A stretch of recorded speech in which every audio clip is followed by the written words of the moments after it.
ए हमार करेजा कि गोरखपुर के गोराई तोहार कमर के चौड़ाई तू मोहब्बत के झील लागेलू कि गोरखपुर के गोराई तोहार कमर के चौड़ाई तू मोहब्बत के झील लागेलू आ कुशीनगर के लोग कहेला ए करेजा तू रामकोला के मिल लागेलू मोहब्बत के झील लागेलू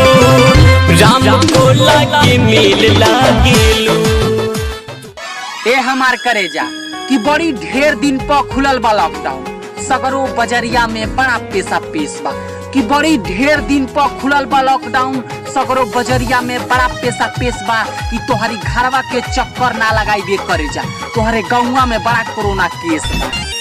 अइला कोरोना सारे मुंह तू दबा के रख देला बाड़ में हर मौगा बना कि दिल में धौसल बिया जब से नींद चैन सब उड़ावतिया कि दिल में धौसल बिया जब से नींद चैन सब उड़ावतिया कि का बताइए बाबू ई फलानवा के बेटी सपनों में आवतिया खिया से नींद चैन दिल के उड़ाबो है फलानवा के बेटी सपनवा में आबो